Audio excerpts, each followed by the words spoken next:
राधे राधे। जय श्री कृष्णा। प्रेम से बोलिए सूर्य नारायण भगवान की जय। एक था राजा और एक थी रानी। उनके पास सिपाही, घोड़े, दास दासियां, धन दौलत सब कुछ था। सिर्फ उन्हें संतान नहीं थी। इसी कारण राजा रानी बहुत दुखी रहते थे। संतान प्राप्ति के लिए उन्होंने हर तरह का दान धर्म, धार्मिक अनुष्ठान, जप मंत्र, व्रत पूजा पाठ किए, लेकिन कोई फायदा नहीं हुआ। अब राजा रानी दोनों ही बुढ़ापे की ओर बढ़ते गए। बुढ़ापे की ओर बढ़ते हुए तो क्या है कि दोनों गहन सोच में पड़ गए।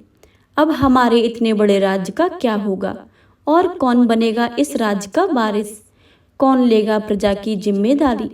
राजा रानी दिन रात इसी चिंता में घुलने लगे। उन्होंने खाने पीने की सुध नहीं रहती थी।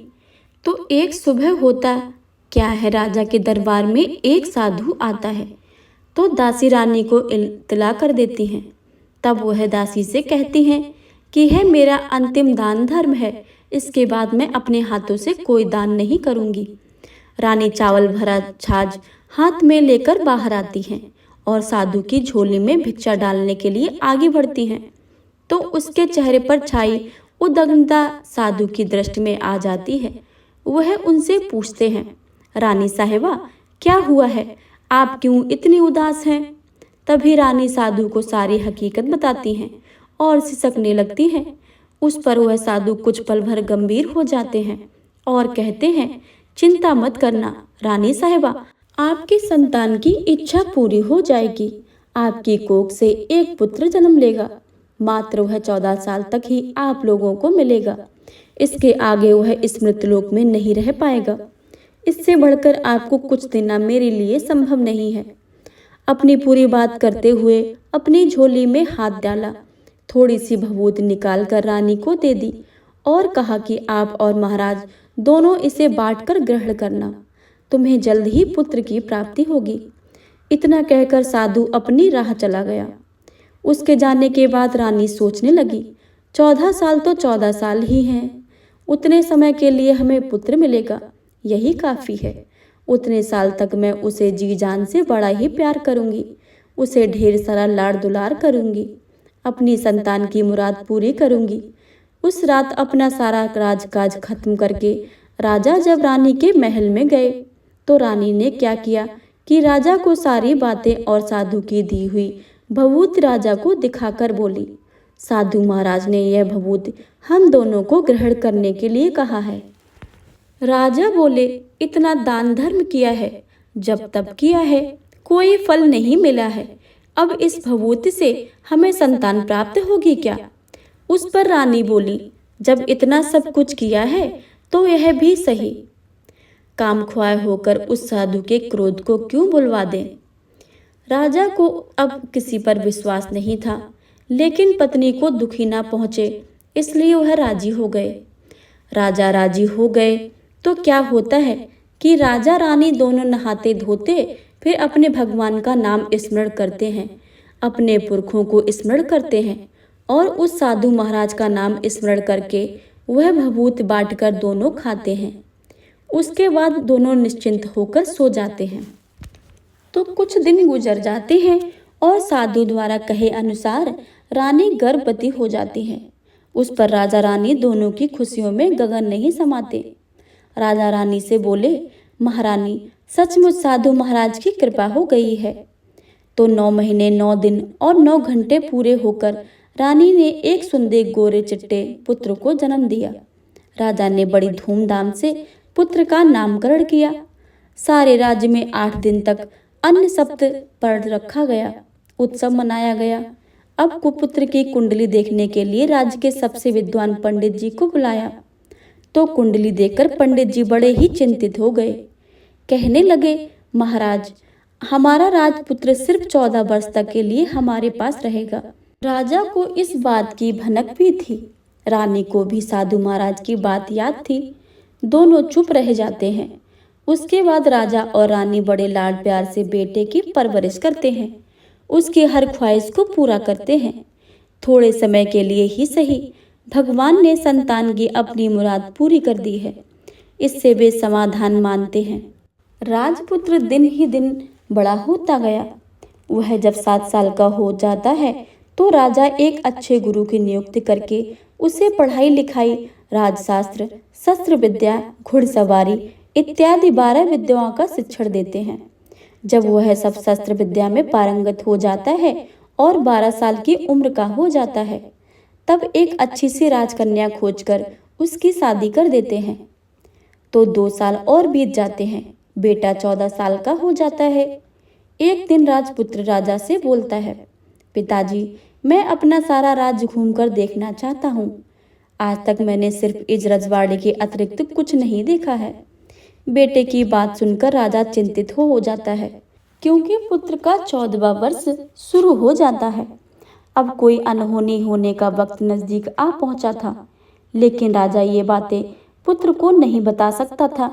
वह क्या करता कि चेहरे पर खुशी लाकर बेटे से कहता, हाँ हाँ जरूर जाओ बेटा, तुम अपना सारा राज्य घूम कर देखना चाहिए। कहाँ क्या है यह सब जानना चाहिए। कल मेरे बाद तुम्ही को तो राजा बनना है। मात्र एक बात ध्यान को रखें कि तुम जहाँ भी रहो, क्या कर रहे हो, यह बात अपनी पत्नी को नहीं बताना। पुत्र कहता है, ठीक है पिताजी, आपने जो कहा है मैं वैसा अवश्य करूँगा। तो होता क्या है कि राजपुत्र दिन भर अपनी पत्नी के साथ मौज मस्ती करता है, खुशियाँ मनाता है और रात को ठीक 12 बजे बिस्तर से उठकर बाहर चला जाता है। फिर पौ फटने से पहले वापस अपने महल में आकर सो जाता है। ऐसे बहुत दिनों तक चलता रहा। वह पुत्र को 14वां साल खत्म होने में कुछ ही दिन बाकी रहते हैं। इतने में क्या होता है कि उसकी पत्नी यानी छोटी रानी रात में जाग जाती है। वह देखती है कि बिस्तर पर राजपुत्र है ही नहीं। वह चुप से महल में जाकर सब कुछ जगह देखती है, तो राजपुत्र कहीं भी नजर नहीं आता। तो वह क्या करेगी, किससे कहेगी? वह चुपचाप रहती है। फिर भोर होने पर वह देखती है कि उसका पति अपनी जगह पर सोया हुआ है। वह पति के से कुछ नहीं पूछती है, लेकिन दूसरी रात भी वैसा ही होता है। तीसरी रात और चौथी रात, ऐसे बहुत दिनों तक दिन चलते रहे। रानी बहुत ही चिंतित हो जाती थी कि पति रात को जाता कहाँ है, किससे मिलने जाता है। उसके मन में ढेर सारे सवाल उठते हैं, लेकिन उसे पूछने से डर लगता था। शायद पति गुस्सा होकर बैठे। सास ससुर से पूछने के बारे में सोचा तो उसकी कुल मर्यादा में बीच में आ जाती थी। तो इस तरह मन ही मन वह कुढ़ती रहती थी। इस हालत में उसे खाने पीने में दिलचस्पी नहीं होती थी। वह दिन पर दिन दुबली और पतली हो जा रही थी। तो उस राज्य में फूल बेचने वाले की एक बूढ़ी मालिन थी। वह हमेशा छोटी रानी को फूल देने उसके महल में आती थी। उस बुढ़िया का ध्यान छोटी रानी पर जाता है, तो वह पूछती है कि बेटी, तुम किस बात का दुख है? तुम इस तरह सूख कर कांटा क्यों बन रही हो?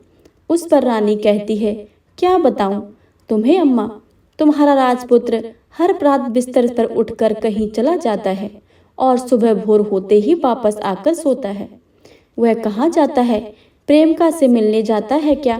क्या सोच सोच कर मैं अन्न जल ग्रहण नहीं कर पाती हूँ और सूख सूख कर इस तरह से कांटा बन गई हूँ। बुढ़िया सब बातें सुनकर उसे एक उपाय बताती है।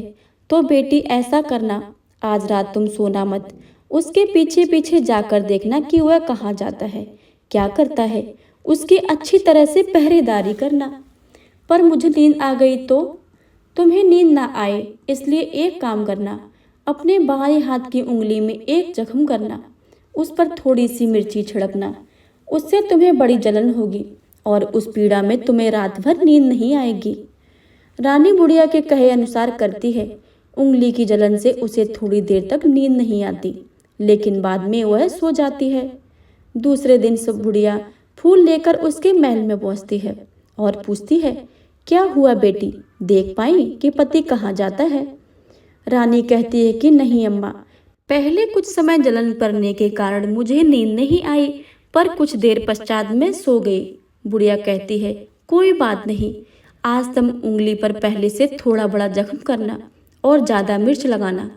तो वो रानी वैसा ही करती है, परंतु वह सिर पति के बिस्तर से उठकर बाहर निकलते वक्त जग पाई। वह उसके पीछे नहीं जा सकी, क्योंकि उसकी आंखें उस समय तक मूंद गई थी। दूसरे दिन सुबह बुढ़िया आती है तो उसने पूछने से पहले ही रानी रोकर कहती है, अम्मा, मैं आज भी उनके पहरेदारी ठीक से नहीं कर पाई।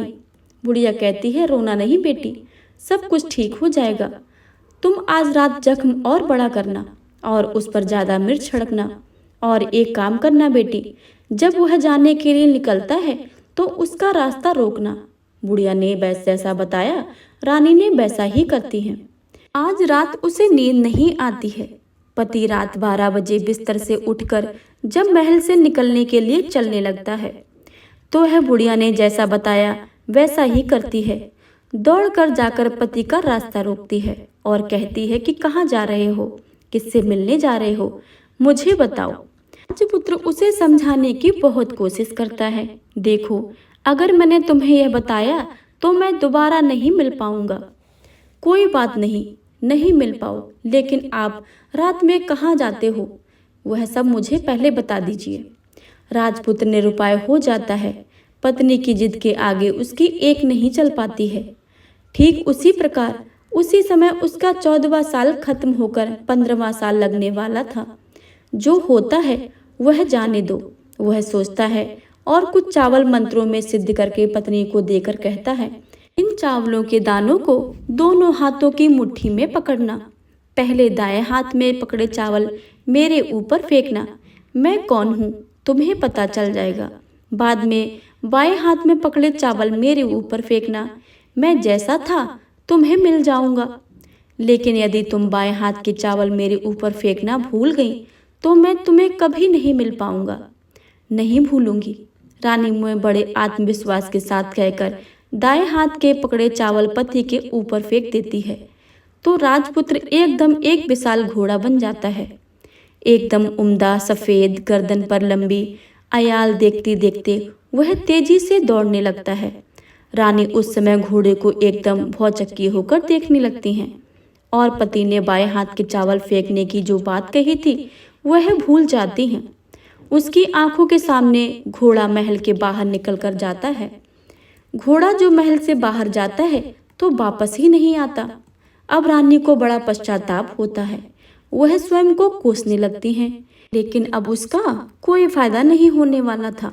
राजपुत्र अब वापस नहीं आने वाला था। सुबह होते ही महाराज महारानी को सब पता चल जाता है।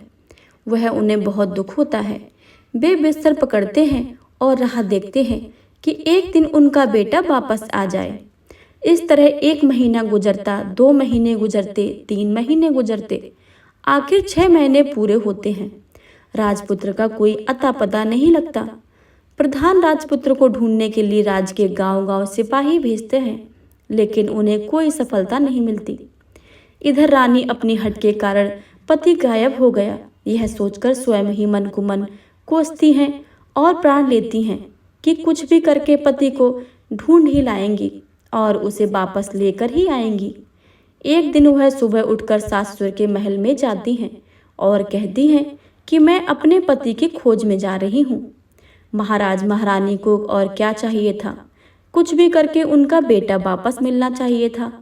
वे बहू को जाने की अनुमति देकर कहने लगे, बेटी तुम जो चाहो करो, वहाँ जाना, लेकिन मेरे बेटे को वापस लेकर ही आओ।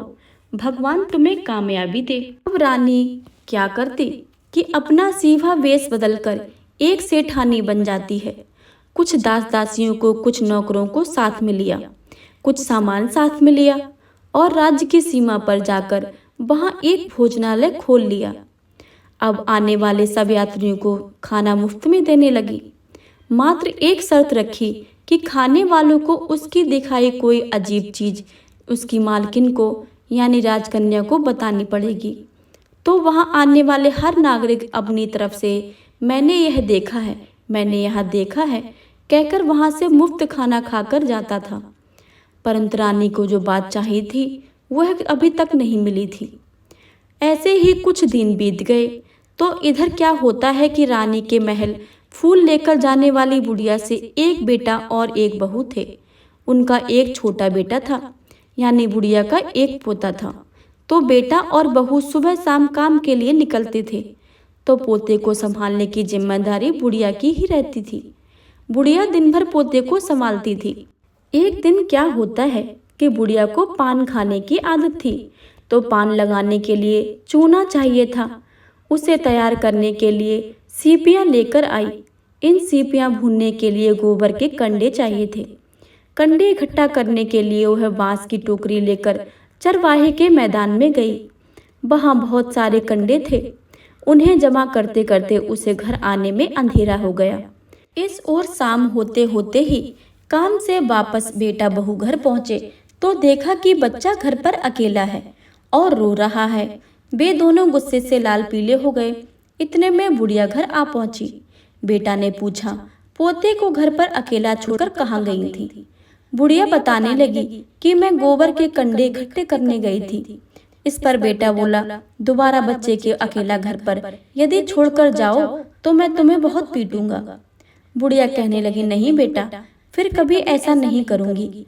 लेकिन दूसरे ही दिन बुढ़िया वह बात भूल गई और फिर चरवाहे के मैदान में कंडे इकट्ठा करने चली गई।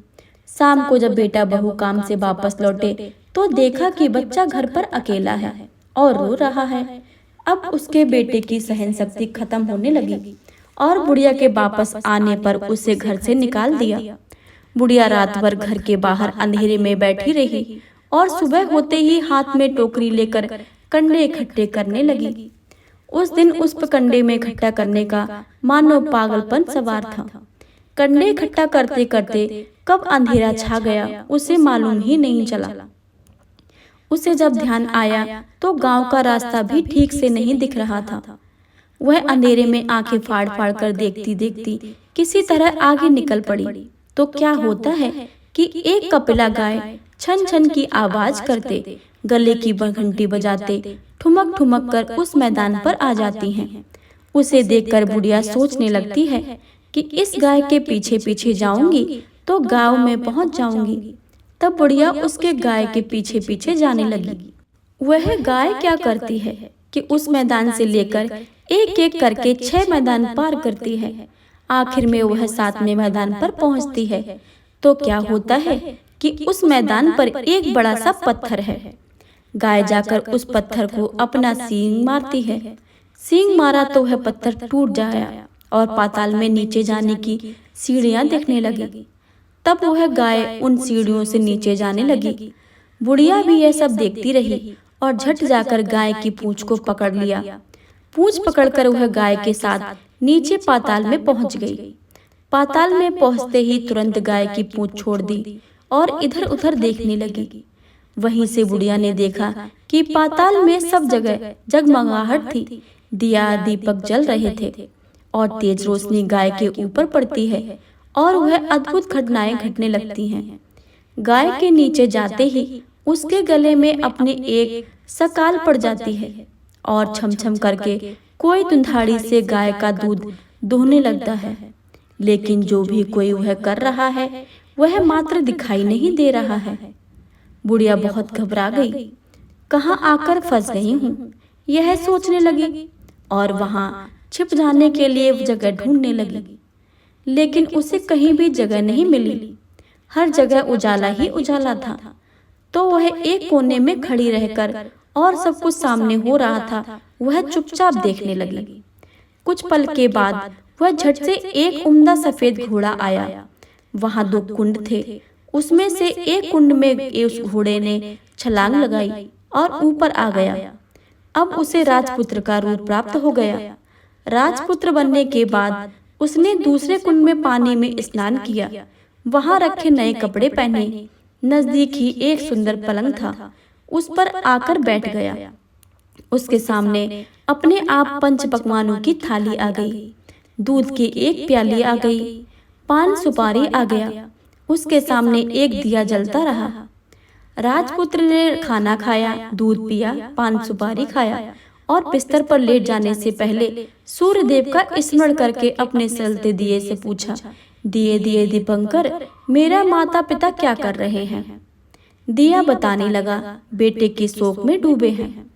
राज्य कौन संभाल रहा है? राज्य प्रधान संभालता है। मेरी पत्नी क्या करती है? उसने चौराहे पर भोजनालय शुरू किया है और आते जाते लोगों से वह नई खबरों के बारे में पूछती है। दिए के है कहते ही राजपुत्र कहता है ठीक है। उसके बाद वह सो गया। बुढ़िया कोने में खड़ी रहकर यह सब देखती रही। ऐसी अद्भुत घटना उसकी जिंदगी में पहली बार देखी है। उसे अंदर ही अंदर चुलबुलाहट होने लगी और भूख प्यास भूल गई। और आगे क्या होता है कि उत्सुकता में देखने लगती है। लेकिन उसके बाद कुछ ऐसी घटनाएं घटती हैं। रात गुजर हुई और सुबह हो गई। सुबह होने पर पलंग पर सोया राजपुत्र उठा और फिर से पहले कुंड में छलांग लगाई तो वह फिर से घोड़ा बनकर कुंड से बाहर आ गया। बाहर आते ही वह तेजी से उस पाताल नगरी से बाहर निकल गया। लेकिन वह कहाँ गया, बुढ़िया को कुछ पता नहीं चला। उसके बाद पिछली रात की तरह कोई उस गाय का छमछम करके दूध दूहने लगा। जैसे ही दूध दूहना खत्म हुआ, उसके गले की साकर अपने आप खुल गई और वह तेजी से ऊपर आने वाली सीढ़ियों के ऊपर भागने लगी। गाय को देखते देखते बुढ़िया सोचने लगी कि अब गाय के साथ यहाँ से ऊपर जाना ही समझदारी है, नहीं तो कोई मुसीबत आकर मेरे ऊपर टपक जाएगी। झट से उसने गाय की पूंछ पकड़ ली और गाय के साथ ही ऊपर आ गई। गाय जब मैदान में पहुंची तो उस सुरंग का रास्ता अपने आप भी बंद हो गया और उसके मुंह का एक बड़ा सा पत्थर पूर्ववत खड़ा हो गया। ऊपर आकर वह जंगल की ओर निकल गई तो इधर बुढ़िया एकदम बावली सी हो गई। उसने पाताल नगरी में जो कुछ देखा वह जल्द से जल्द किसी को बताने के लिए उतावली हो उठी। उसे एकदम याद आया कि नगर की सीमा पर कोई औरत भोजनालय चलाती है और नई बात बताने वाले को अच्छा खाना पीना मुफ्त में देती है। वह सोचने लगी क्यों ना मैं यह बात उस औरत को जाकर बताऊं। यदि उसे यह बात पसंद आई तो बाकी जीवन खाने पाने की झंझट से मुक्ति मिल जाएगी। बुढ़िया ने मन में तय किया और तुरंत उस भोजनालय के द्वार पर टंगे नगाड़े के सामने खड़ी हो गई और जोर जोर से नगाड़ा बजाना शुरू कर दिया। नगाड़े की इस तरह सुनकर मालकिन यानी छोटी रानी मन में प्रसन्न हो जाती हैं कि शायद कोई बड़ी बात लेकर यहाँ आया है। रानी सिपाहियों को आदेश देती हैं, जाइए और जो कोई आया है उसकी अच्छी खातिरदारी कीजिए। आदेश पाते ही सिपाही नीचे दौड़ गए तो एक बुढ़िया नगाड़ा बजा रही थी। उन्होंने पूछा, क्यों रे बुढ़िया, क्या हुआ, क्यों नगाड़ा बजा रही है? बुढ़िया बोली, कुछ नहीं बेटा, यह खाना मिलता है ना, इसलिए आई हूँ। खाना चाहिए, मिलेगा, लेकिन तुझे कोई नई बात बतानी पड़ेगी। हाँ बताऊंगी, एक बात मालूम है मुझे। इस पर सिपाही उसे अंदर लेकर अपने मालकिन का आदेश था कि कोई बूढ़ा बुजुर्ग वहाँ आए, उनके साथ अच्छी तरह पेश आना है, उनका अच्छा आदर आतिथ्य करना है। तो सिपाहियों ने इस बुढ़िया का भरपूर आदर आतिथ्य किया। उसे बड़ी सी थाली भरकर व्यंजन परोसते हैं। बुढ़िया कुछ दिनों से भूखी थी, वह खाने पर टूट पड़ी। खाना खाने के बाद सिपाहियों ने उसे नई साड़ी पहनने को दी। उसके बाद उसे लेकर रानी के पास गए। बुढ़िया और रानी ने तुरंत एक दूसरे को पहचान लिया। बुढ़िया बोली, बेटी तुम? और रानी बोली, अम्मा तुम? बड़ी देर तक दोनों भांति भांति की बातें करती रही। आखिर कुंवारिन बुढ़िया से कहने लगी, अम्मा आप बताओ तुमने क्या बात नहीं देखी है? नई बात? मैंने कोई नई बात नहीं देखी है। वह तो मेरे पास तुम्हारे देने के लिए खाने के पैसे नहीं थे, इसलिए मैंने झूठ बोला और नगाड़ा बजाया। रानी ने कहा, अम्मा घबराना नहीं, मैं किसी को तुम्हारा नाम नहीं बताऊंगी। फिर भी बुढ़िया ने मैंने क्या देखा है, कब देखा है करके आनाकानी करने लगी। इस पर कुंवारिन ने उसने कहा, देखो अम्मा, यदि तुमने मुझे यह बात नहीं बताई तो जिंदगी भर तुम्हारी देखभाल करूंगी, तुम्हें रानी माता की तरह रखूंगी। अब बुढ़िया बताने को तैयार हो गई। उसने जो उस चरवाहा वाले मैदान पर देखा था वह सब कुछ रानी को बता दिया। बुढ़िया की बातें सुनकर रानी को यकीन हो गया कि वह राजपुत्र उसी का पति है। वह तुरंत बुढ़िया से कहने लगी, अम्मा मुझे उस जगह पर ले चलो। नहीं बेटी, वह पाताल राज्य है, सांप है, यदि किसी ने तुम्हें देख लिया तो तुम्हारी जान खतरे में पड़ सकती है। लेकिन रानी उसकी एक ना सुनती, उसे उसी जगह ले जाने के लिए हट करने लगी। आखिर में बुढ़िया ने उसका कहा मान लिया और कहने लगी, ठीक है, मैं तुम्हें वहां लेकर चलती हूँ, पर आज नहीं कल। वहां जाना है तो शाम को ही जाना होगा। तो दूसरे दिन दोपहर को रानी बुढ़िया के साथ उस मैदान पर गई और एक जगह छुपकर गाय के आने की राह देखने लगी। दिन ढलते ही अंधेरा घिरने लगा और गाय हमेशा की तरह वहां आ गई। मैदान के उस कोने से जाकर उसने पत्थर पर सींग मारा तो झट से पत्थर हटकर वहां सुरंग में जाने का रास्ता खुल गया। गाय उसे रास्ता से नीचे उतरने लगी तो बुढ़िया रानी से कहती है, जल्दी जल्दी आगे बढ़ो बिटिया, हम गाय की पूंछ पकड़कर नीचे उतरेंगे। तो दोनों गाय की पूंछ पकड़कर नीचे उतर गईं। बुढ़िया पहले जिस कोने में छिपी थी उस कोने में छिप गई। अब नीचे सब कुछ पहले जैसे घटित हो रहा था। गाय के गले में अपने आप साकड़ पड़ गई और अदृश्य रूप में उसका दूध दूहने लगा। एक सफेद उम्दा घोड़े ने आकर एक कुंड में छलांग लगाई तो राजपुत्र के रूप में ऊपर आया। वह राजपुत्र दूसरे कुंड में नहाने लगा। बाद में उसके सामने खाने की थाली आ गई, दूध की प्याली आ गई, पान बीड़ा भी आ गया।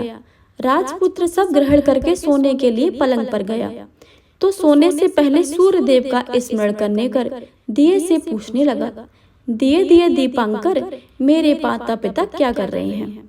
तो दिया कुछ जवाब नहीं देता बल्कि वह बुझने लगता है। तब राजपुत्र का कुछ अघटित हुआ, इसका संदेह हुआ। वह उदास हो गया और जो कुछ हुआ है वह जाने दो ऐसा सोचकर सोने के लिए बिस्तर पर लेट गया। अब रानी का संयम छूट गया। वह दौड़कर पति के पास गई और उसके पैर पकड़ने के लिए आगे बढ़ने लगी। राजपुत्र तुरंत ही पत्नी को पहचान गया। वह झट से पीछे हट गया और चिल्लाने लगा, नहीं नहीं, मुझे मत छूना, सर्वनाश हो जाएगा। रानी दोनों हाथ जोड़कर पति से अपनी भूल स्वीकार करने लगी। स्वामी, मुझसे भूल हो गई है। मुझे आपसे नहीं पूछना चाहिए था कि आप रात को कहाँ जाते हो। मैं अपनी भूल स्वीकार करती हूँ। मुझे मेरी भूल की सजा मिल गई है। अब आप घर चलें। आपके वियोग में आपके माता पिता ने बिस्तर पकड़ लिया है। आपकी प्रजा भी बहुत दुखी है। उस पर राजपुत्र कहने लगा, वही तो, एक बार तुम गलती कर बैठी हो, अब दोबारा मत करना, नहीं तो अब मैं जो तुम्हें दिख रहा हूँ वो भी नहीं दिखूंगा। रानी अब विलाप करने लगी, जोर जोर से जमीन पर सिर पटकने लगी। राजपुत्र के मन में उसके प्रति दया उत्पन्न हो गई। वह उससे कहने लगा, यदि तुम मुझे पाना चाहती हो तो तुम एक काम करना पड़ेगा। काम कठिन है लेकिन तुम अकेले ही करना होगा। कहो स्वामी, कितना भी कठिन काम हो मैं वह पूर्ण करूंगी। रानी कहने लगी। इस पर राजपुत्र ने उसे बताया कि इस पाताल से ऊपर जाते ही एक घना जंगल नजर आएगा। ऐसे 6 जंगल पार करने के पश्चात 7वां जंगल मिलेगा। वह जंगल सबसे घना है। उस जंगल के बीचों बीच एक पीपल का पेड़ है। उसके आसपास की जगह पत्ते, फंदे, जटाएं, कांटे इत्यादि से ढक चुकी हैं। वहां बाघ, शेर, सांप, भालू सभी धमा चौकड़ी में बैठते हैं। तुम्हें उन सब को भगाकर वह जगह साफ करनी होगी। उसके गोबर से लिपाई पुताई और उसको पवित्र बनाना होगा। रंगोली से सजाना होगा। उसके बाद वहां धूप कपूर अगरबत्ती जलानी होगी। फूल कुमकुम से पेड़ के तनों की पूजा करनी होगी। दूध दही से बने चावल का भोग चढ़ाना होगा। ये सब तुम्हें दोपहर को 12 बजे के बाद पहले ही करना पड़ेगा। 12 बजने के समय तुम्हें उस जगह पर बैठकर सूर्य भगवान का ध्यान करना। ठीक 12 बजे सूर्य भगवान का रथ वहां उतरेगा। वे सब वहां देखकर खुश हो जाएंगे और कहेंगे कि जिस किसी ने यह सब किया है उसे मैं मन चाहा फल दूंगा। तो तुम सामने जाकर उनके रथ के दाहिना घोड़ा मांगना, मैं तुम्हें मिल जाऊंगा। इतनी बात कहकर राजपुत्र अपने पलंग पर सो गया और छोटी रानी भोर होने की राह देखने लगी। भोर होते ही वह बुढ़िया के साथ गाय की पूंछ पकड़कर ऊपर आ गई। ऊपर आने के बाद वह बुढ़िया से कहने लगी, अम्मा, अब मैं अकेली ही आगे जाऊंगी, तुम भोजनालय वापस जाओ। वह जंगल में जाकर राजपुत्र की बताई जगह ढूंढने लगी और स्वयं आरी से वह सब साफ करने लगी। बाद में राजपुत्र ने जैसे बताया वैसी लिपाई पुताई करके वापस आ गई। दूसरे दिन पौ फटने से पहले उठी और जंगल में उस जगह पहुंची। वहां जाकर इत्र गुलाब का पानी छिड़क कर वह जगह सुगंधित की। धूप अगरबत्ती जलाकर उसे पवित्र किया। और पूजा की सब सामग्री वहां तैयार रखकर सूर्य भगवान का ध्यान करने बैठ गई। जैसे ही पति ने बताया कि दोपहर को ठीक 12 बजे सूर्य भगवान का रथ उस पीपल के पेड़ पर आकर रुकेगा। सूर्य भगवान ने जब रथ से नीचे देखा तो सुगंधित वातावरण देखकर वे बहुत प्रसन्न हो गए। फिर वे बोले, जिस किसी ने यह काम किया है, यह आकर मुझसे कोई वरदान मांग ले और मैं उसे दे दूंगा। रानी ने जब यह शब्द सुनते ही वह तो बिना समय गवाए दौड़कर उनके सामने आ गई और उनको साष्टांग नमस्कार करके बोली, भगवान, मैं वही हूँ, मैंने ही इस जगह को साफ किया है। अच्छा, तो तुम जो चाहिए वह मांगो। भगवान, मुझे आपके रथ का दाहिना घोड़ा चाहिए। सूर्य भगवान बोले, नहीं नहीं, मैं तुम्हें कुछ और भी दे सकता हूँ, लेकिन यह घोड़ा नहीं दे सकता। मेरे रथ के 12 घोड़े हैं, तुम चाहो तो कोई और घोड़ा मांग लो, लेकिन यह दाहिना घोड़ा नहीं, वह मैं तुम्हें नहीं दे सकता हूँ। छोटी रानी ने एक नहीं सुनी, वह सूर्यदेव से एक बात कह रही थी, वही दाहिना घोड़ा दे दीजिए, नहीं तो मैं आपके पैरों में गिरकर अपनी जान दे दूंगी। सूर्यदेव धर्म संकट में पड़ गए। उन्होंने वचन दे दिया था, अब अपने वचन से पलट गए तो नहीं हो सकते थे। ठीक है, दिया तुम्हें घोड़ा, सूर्यदेव ने कहा। फिर एक बात और भी कही, देखो, मैंने तुम्हें घोड़ा तो दिया है, लेकिन वह तुम्हें यहाँ नहीं मिलेगा, तुम्हें उसे पाताल में जाकर ही लाना होगा। रानी बोली, पाताल में? मैं क्या भगवान, मैं उन्हें पाने के लिए कहीं भी जा सकती हूँ। रानी को वचन सुनकर सूर्यदेव अपने मार्ग में चले गए और इधर रानी जंगल से अपने भोजनालय में आ गई। फिर वह बुढ़िया को लेकर उस मैदान पर आ गई। जल्दी ही शाम हो गई। शाम होते ही वहां एक गाय आई। उसने सींग मारकर तुरंत सुरंग को बना दिया और नीचे उतरने लगी। रानी और बुढ़िया जल्दी जल्दी उसके पूंछ पकड़कर नीचे उतर आई। नीचे पाताल में सब घटनाएं पहले की तरह घटने लगी। घोड़े का एक कुंड में नहाकर राजपुत्र बन जाना, नहा धोकर पलंग पर बैठ जाना, तो उसने थाली खाने की, दूध की प्याली आना, पान बीड़ा आना। लेकिन आज एक बात नहीं घटी। आज 2 थाली, 2 दूध की प्याली, 2 पान के बीड़े उसके सामने आए। वह कुछ नहीं बोला।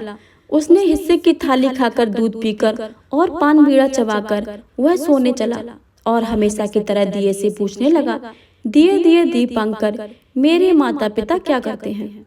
दिया ने बताया, वे दोनों बहुत शोक से मरने की स्थिति में पहुंच गए हैं।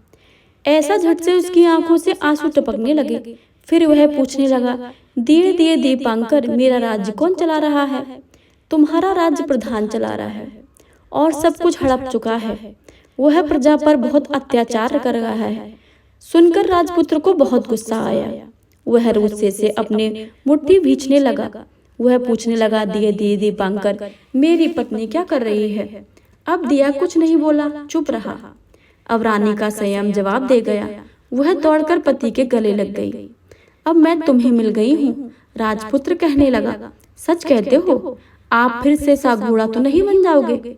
नहीं, दोबारा घोड़ा नहीं बनूंगा। मैं तुम्हें जो इतने सारे संकट कष्ट उठाए हैं मुझे पाने के लिए, इसलिए सूर्यदेव ने मुझे सदा के लिए घोड़े के जन्म से मुक्त कर दिया। राजपुत्र ने बड़े प्यार से कहा और उसे गले लगाया। उसके पोछे आंसू पोछे और कुछ देर के पश्चात भोर हो गई तो गाय की श्रृंखला टूटकर उसे ऊपर भूलोक जाने लगी। रानी, राजपुत्र और बुढ़िया उसके पूंछ पकड़कर ऊपर आ गए। ऊपर आने पर वे सीधे भोजनालय में पहुंचे। वहां का सारा सामान लोगों में बांट दिया और उसका ताला लगाकर अपने राज्य में लौट गए। राजपुत्र वापस आता और उसके तेवर देखकर प्रधान घबरा गया। राजपुत्र ने उसे बंदी बनाकर कैद खाने में डाल दिया और राज्य का बागडोर अपने हाथों में ले ली। उसके बाद वह अपने माता पिता को मिलने उनके महल गया। तब राजपुत्र को क्या दिखता है कि उसके माता पिता उसके शोक में अस्थिर पंजर बन गए हैं। पुत्र को वापस आया देखकर मरणासन राजा रानी की आंखों से आंसू टपक टप बहने लगे। इन दोनों ने पुत्र को गले लगाया, उसे प्यार से सहलाया। इतना होने के बाद उनके सेहत से एकदम सुधार आने लगा। वे अब बिस्तर से उठकर बैठ गए, पुत्र को आशीष देने लगे। राजपुत्र के आने की खबर तुरंत राज्य में फैल गई। प्रजा खुशी से फूली नहीं समाई। प्रजाजन राजमहल के सामने इकट्ठे हो गए। राजपुत्र ने भी उन्हें दर्शन दिए और आज से उन्हें कोई दुख नहीं पहुंचाएगा, ऐसा वचन दिया। अब राजा अपने पुत्र को राज्याभिषेक करके उसे सिंहासन पर बिठाता है और बहू को महारानी का दर्जा देता है और स्वयं अपनी पत्नी के साथ ईश्वर स्मरण के लिए खुशी खुशी दिन बिताता है। महाराज बना राजपुत्र अच्छी तरह से राज चलाने लगा और अपनी पत्नी के साथ सुख और शांति से जीवन बिताने लगा। उस बुढ़िया को रानी ने अपने ही पास रख लिया, उसकी अच्छी तरह से देखभाल करने लगी। बुढ़िया और उसके बुढ़ापे के दिन खुशी से गुजर गए। तो हे सूर्यदेव महाराज, आपकी इस कथा को पढ़ने वाले, सुनने वाले तथा